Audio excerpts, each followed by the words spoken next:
An old steam pond launch in poor condition. Part 9.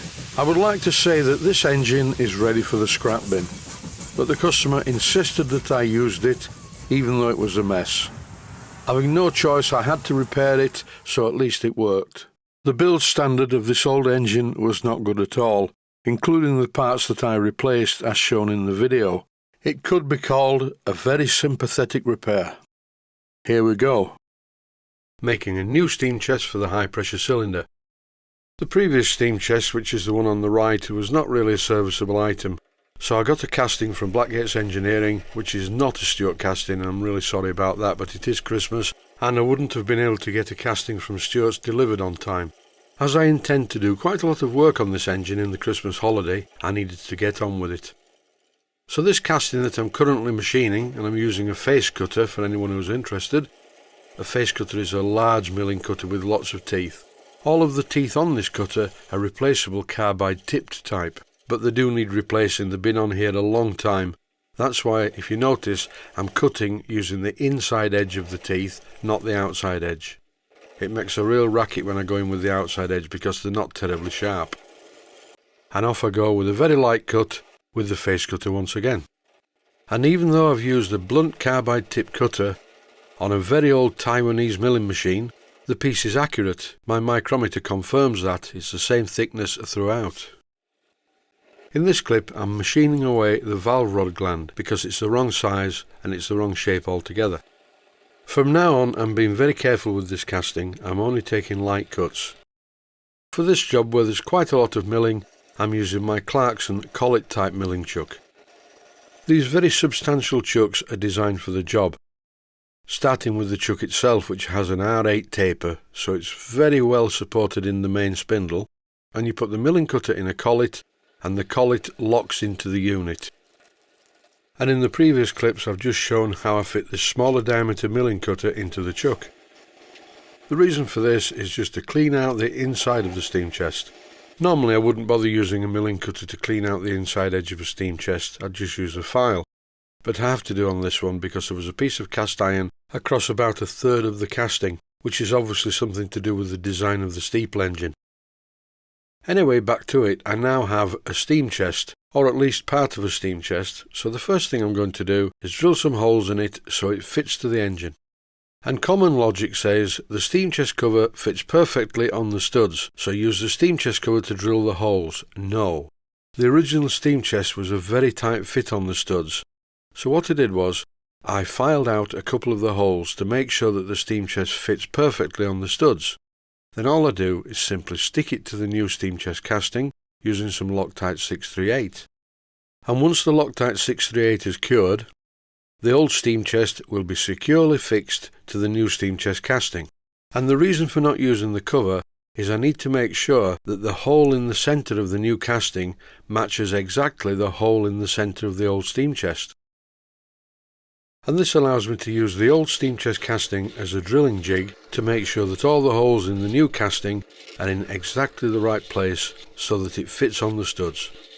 And don't forget, as I just mentioned, I did modify the original casting to make sure it fitted on the studs perfectly before using it as a drilling jig.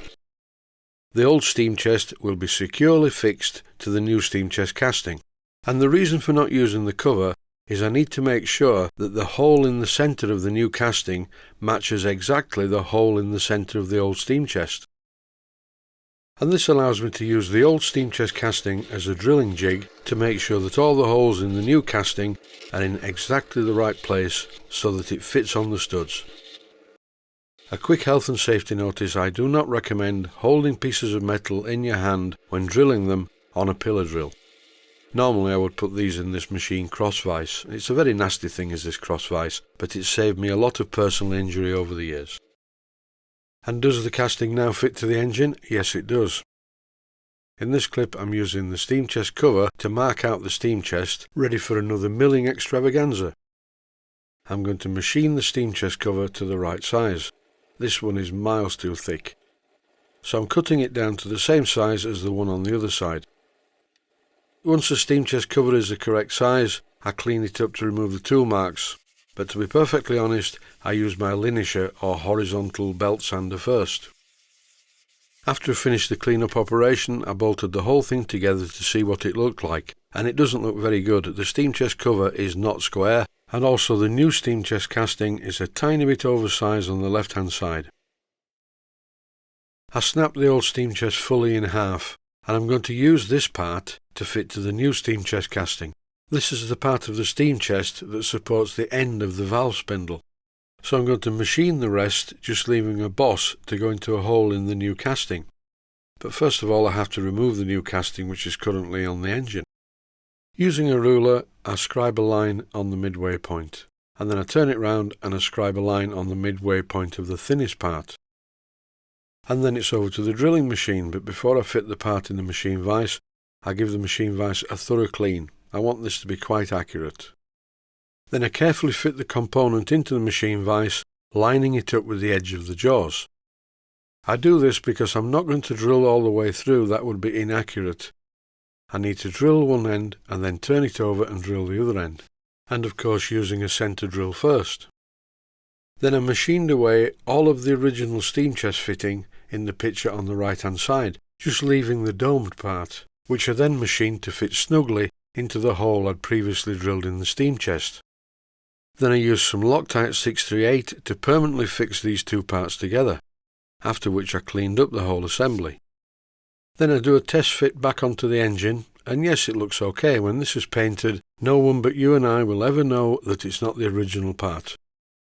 Time now to make the gland housing, so the first thing to do is to take a measurement of the original, and take a measurement of the gland nut, and take a measurement of the valve spindle's diameter. And then on the lathe, using a piece of close-grained cast iron, I machined a new part to fit into the hole in the steam chest casting. I drilled a hole through the centre exactly the same diameter as the valve rod. I then drilled and reamed a hole to accommodate the valve gland, after which I fitted the part to the main casting using the usual Loctite 638. And then finally, using the gunmetal part of the gland as a drilling jig, I drilled down all the way into the main casting, and then using a 7BA tap I carefully threaded the holes and fitted some 7BA studding. Here's the finished part ready to fit to the engine. I've set the valve timing more accurately, and it seems to run very well indeed, even when I turn it round the other way. Have a good holiday, and thanks for watching. I hope you found it useful.